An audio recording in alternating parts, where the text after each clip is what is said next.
Toastmasters is a network of clubs that are helping people improve their confidence in speaking and in leadership. We actually want to use the skills we gained from Toastmasters to be better managers, better business people.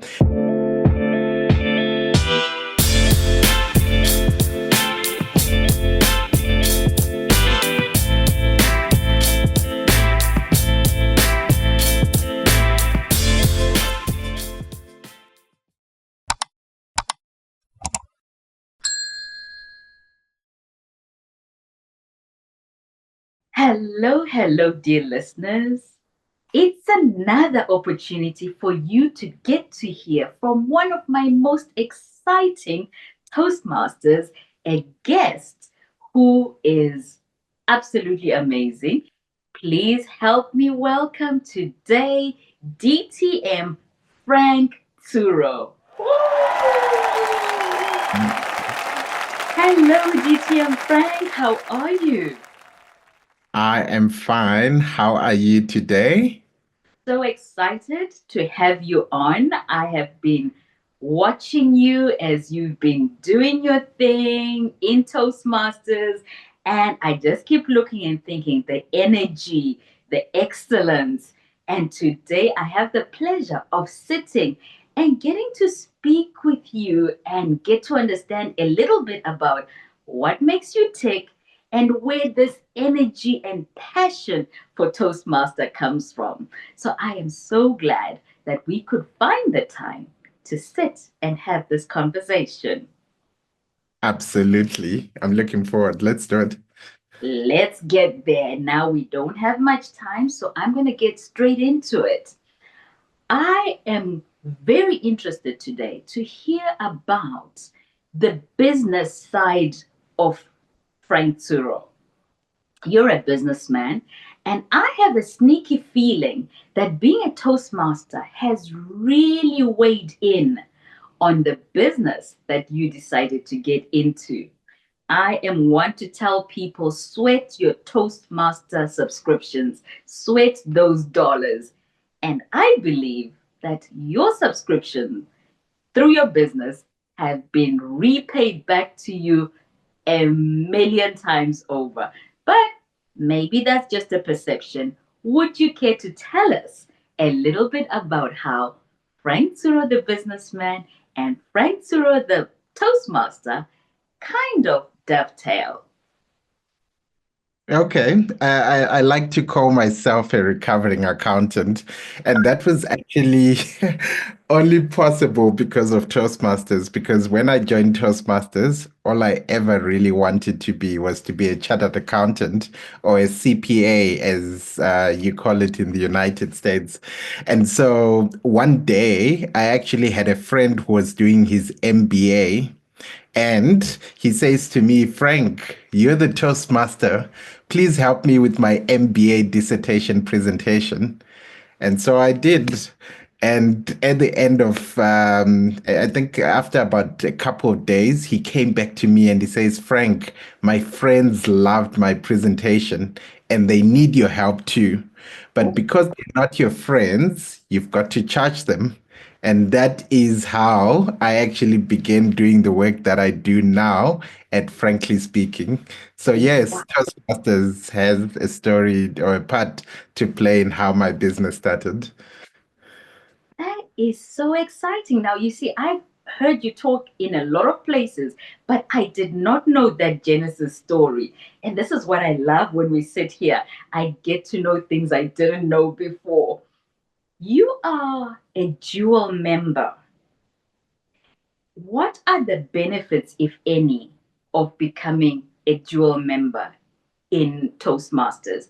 You may go ahead and give a shout out for the clubs that you belong to in case somebody listening and watching wants to join a club that you are a member of. Okay. I do think that I ended up being a dual member, especially right now, a bit by accident, but I'm a proud dual member of the Entrepreneurs Club in Pretoria. and now an online club called L'Avenir, which is L'Avenir is a French word which means the future, and the club itself is a bilingual Anglo-Francophone Toastmasters club. And so, I mean, once you become a member of one club, you're pretty much free to visit many other clubs across the Toastmasters world, and you're almost likely going to participate. But for me, I do not like, especially where my goals are concerned, Toastmasters is a vehicle to my personal and professional development. And so, where I am putting my energies or where I'm hoping to get a return, I want to be a priority. So, in as much as I could join one club and then go to the other club and maybe asked to speak on the program, I do not want to be told no. So I invest so that I can have a voice and I can have be prioritized so that I can get that return that I need. And I think that's really the benefit of becoming a Joel member. Oh my, I don't believe I've heard it put quite like that before. Because, like you said, with Toastmasters, you can basically go globetrotting. And as long as you've paid your dues, you can go anywhere and go ahead and give your speeches, do evaluations. But you don't want to be told no. So you want a voice. Hmm, very interesting. Going back to what enables you to make this dual membership possible, because I believe even as DTMs, we still pay the same $60 per Yeah. club that everyone else does. Yes. So you get to pay twice because of the dual membership.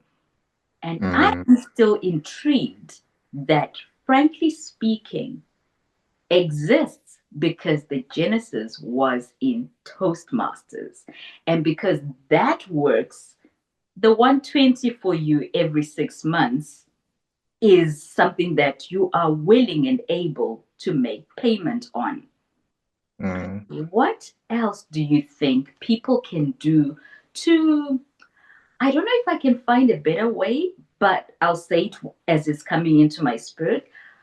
How else can Toastmasters monetize the fact that they are Toastmasters? You've got, frankly speaking, you went into it by accident. How can somebody get into a business intentionally because they're a Toastmaster? Well, I think, one of the early pieces of advice I got once I became a Toastmasters leader was the fact that you actually lead through your speaking and your writing. And especially the higher you go, many people who are executives in their companies don't always have the capacity to meet everyone. However, through the speeches that you give internally or your newsletter, you actually reach out to the many people out there. And so I know so many people who are talented technically at what they do, but they lack the confidence to stand up and lead a meeting, or they lack the confidence to speak up during a meeting and share their intelligence. In fact, I was actually speaking at an actuary convention not so long ago, and one of the speakers did not show up. And we literally had to force this lady to sit on the panel, and we even agreed that she didn't need to say anything. And during the panel discussion, she actually started reframing and directing that entire conversation because she had all this information. And here I thought, we could have lost out on this invaluable information had this Hmm. not come up.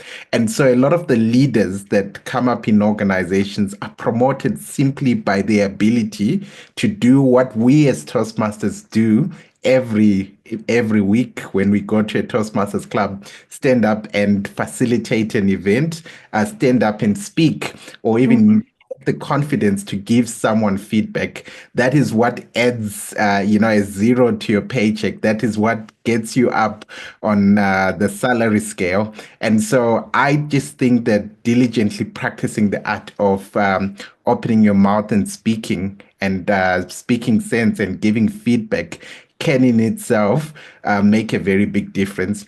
Of course, one of the reasons why I invest in the Entrepreneurs Toastmasters Club is so in our club, what we tend to do, in fact, we've got a payoff line that we help you make profit through Toastmasters.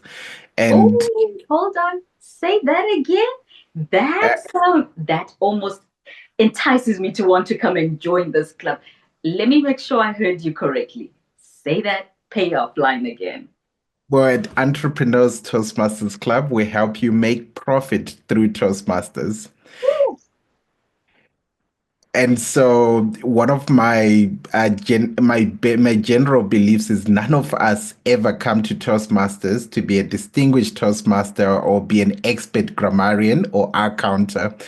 We actually want to use the skills we gain from Toastmasters to be better managers, better business people. And so what we do at Entrepreneurs is at the beginning of the year, we Mhm. actually collect the different business challenges that our members have. And we actually create a program. Most of our programs are how to maximize your social media presence to get leads in your business, how to file your taxes. And so, depending on the person that actually brings up a challenge, we can challenge them through that to maybe be a club treasurer or maybe do a project from Pathways, developing your social media presence, or to even do a high performance leadership project that allows them to practice some of those skills they need to use in their business in a risk-free environment like Toastmasters. And so at the end of the day, when you actually apply yourself to the Toastmasters program with intention, Mhm. I believe that you can actually, as a Toastmaster, actually make money or make profit through Mhm. frankly speaking, started off with me actually helping chief financial officers with their presentations. Now, when I got eventually after that whole MBA program where I helped my friend and his two other friends, all three of them were chief financial officers, and I also happened to be in the accounting world. And these people say to me something that I did not quite understand at the time. They say to me, young men, there's no way we can make a fool of ourselves on stage whilst you're around. And Yeah. so how I started doing speech coaching for CFOs. But the mistake I made for at least 18 months was I thought, I was trying to coach these people to becoming world-class speakers. And what I did not quite understand from that statement, young men, we do not want to make a fool of ourselves on stage, is that these people did not want to be world-class speakers. They Mhm. just wanted to not mess up their reputation each time they went on stage. And so the more I got involved on in understanding the emotional needs that my Mhm. clients had, and I understood that no, they didn't necessarily want to be contest type world-class Right. speakers. I got involved in quite a variety of things in terms of helping my clients. And one of the things that I got involved in at some point was helping, leaders execute their strategy. So I used to develop strategy and then help these teams execute that strategy. And what Mhm. I observed from some of the best strategies that we came up with was the fact that the best strategies never ever came from my side. They came from internally Mhm. and came from technically brilliant people, but who always struggled each time they had to share their ideas Oh with my. other living creatures called humans. And so during that time, I discovered that all I actually had to do was to teach technical people how to connect with each other internally. And once I did that, the magic happened. And so, because I was self-employed at the time, I quickly ran out of capacity. So I couldn't now help teams execute. Mhm. I could only help leaders. And once I started working with leaders, they had this habit of calling me and saying, Frank, we need to have a frank conversation. And so after as that phrase, we need to have a frank conversation came up, it led to the work that I do now. I help leaders navigate frank conversations or difficult conversations. So it could be a talented leader who is struggles to be assertive and set boundaries, or it could be a conflict between, say, a management team or a board team, or a board and a management team, or it could be, executive, it could be feedback. In where I come from, it is very career limiting to give your boss feedback. So the art of making sure you're able to give your boss feedback and give feedback to each other for progress. I facilitate those difficult conversations. So that's what I do at Frankly Speaking. Love that. Now, tell me, when you give feedback, is there any way in Toastmasters? I know this. I just want you to talk about it and put it together because I would like the listeners to understand just how much of how much wealth there is in Toastmasters that you can draw from and take out and use in whatever field that you happen to be in. So when you talk of feedback, that is such a difficult thing to give, whether it's in a marriage, whether it's parents to children, whether it's bosses, anyway, feedback. We call it the breakfast of champions, but not everybody finds it palatable. Talk to me about how Toastmaster has weighed in into, frankly speaking, becoming as successful as it is. Well, I'll share that using a story of a gentleman called Michael. Now, Michael used to be a member of a club in Cape Town, South Africa, called Taverners. Now, Taverners met in a tavern, for those who know what a tavern is. And I'll give you a clue if you don't. This club was a club for drinking people with a speaking problem. So they would always come together and share a few drinks. And then after that, they always used to say the speeches would flow. So Michael says he joined Taverners Toastmasters Club because he felt that it was a beautiful club or a beautiful group of people to share beer with. And he to me at that club offset training that I met him. He says, Frank, forgive me, I was a bit slow. But it was only after about 8 months that I discovered that there's something that we do at every Toastmasters event, which is give feedback after every speech is given. And he says, I just noticed that, the constructive nature Mm. that feedback is so profound, and he felt like he took it for granted. And so he said that he started saying, you know what, maybe I could use some of these techniques to and apply them in my relationship. So he said that he started using some of the techniques that we use for feedback in Toastmasters to give feedback to his wife whenever he needed to. And he says, Frank, my relationship has never been the same. Now, Wow. every Wednesday, I think they used to meet on Wednesdays. He says every second Wednesday, his wife would always remind him that today is Toastmasters Day because Toastmasters really changed their relationship. And so, yeah, every week we have something every week or every time a Toastmasters event happens, we don't just talk. We actually have people that observe, listen, and think critically and give constructive feedback. And that feedback is what's helping other people to be valued as leaders, or to be valued as partners, or be valued as community members. And that's done the same in my business. Ah, I love the way you reframed and came back with a story. You know how we are always told that stories connect people. You had me connected there. You're always learning. And I learned that you are now somebody who is in those very high offices for Toastmasters, the ones that I didn't think I would even have capacity to have a one-on-one with such a person. DTM Frank, what is the office that you are holding currently, and what does it entail? If you don't mind sharing with somebody who's been in Toastmasters for, this will be my third year, my fourth year. So still learning, but loving the journey. Tell me, how are you finding the office after you tell us what it is?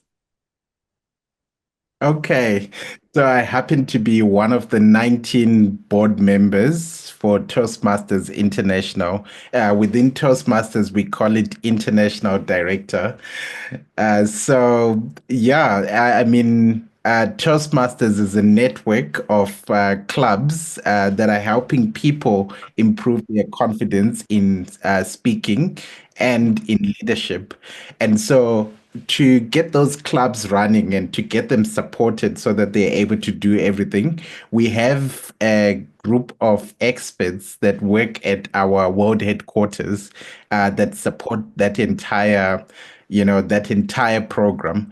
But of course, we need custodians for the organizations, people that direct the CEO, that leads world headquarters, people that come up with policies that Mhm. allow Toastmasters to be more inclusive. So, on the board of directors, our job is to chart the way forward for the organization. So, we work with the management team to come up with a strategy for Toastmasters. Sometimes there are challenges, we live in a constantly changing world, Mhm. and sometimes we need to come up with policies that allow people from different parts of the world to be able to enjoy Toastmasters Yeah. legally. So we actually are responsible for reviewing the policies, for looking at many other things that the organizations, may need some help. And this is where we come through. And I think it's been quite an amazing experience because when you see the board, you're almost like a proxy soul of the organization. And when you listen, for example, to the different experiences that people have, so for example, you sit with certain people, with one of our board members, for example, from China, you will Mhm. realize that some of them join Toastmasters because it's their opportunity to learn English, and they're Come so on. excited about it. Of course, I was lucky to see that in Mozambique, where they speak Portuguese, and how they excited they were about that. But where I come from in Africa, we don't quite have many development programs, available to us on tap. And so some people, when they join Toastmasters, they see a beautiful personal development, program. Wow. You see, I can almost tell you without having to do a survey that I'm not the only one who didn't realize that not everything regarding or relating to Toastmasters is controlled just at head office by people just in the States. It is so exciting for me to understand that I have somebody who knows and understands me and the people and the tribe I come from sitting on that board. Wow, you have no idea how exciting that is for me. That makes me even more affiliated to Toastmasters because now I know that it's not just one demographic group of people who are sitting in one office far away, well, closer to where I am now, but my origins is Zimbabwe. My home club is online, but coming from Zimbabwe.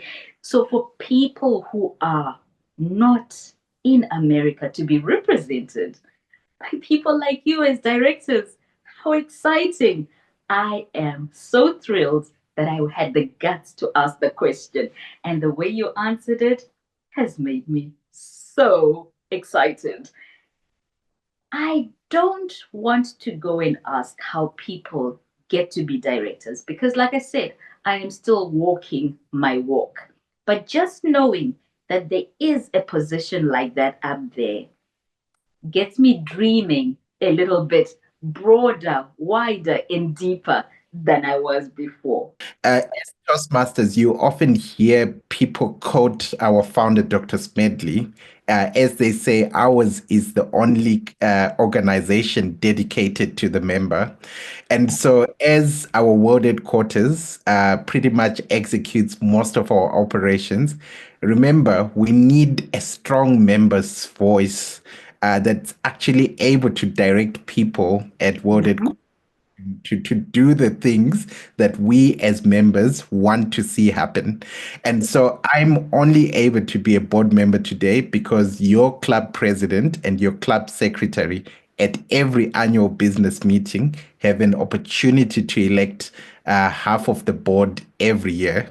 And so I couldn't have been a board member had it not been for the support that I get from every club president and every club secretary every year, because it's through you that we're able to ensure that we as members, because I'm also a member before I'm a board member, our wishes are executed and not just some random things that people at World Headquarters think. So please feel free wherever you are to find out who your representative is on the board and reach out to them, because we are not there we didn't install ourselves, or there isn't a unique way.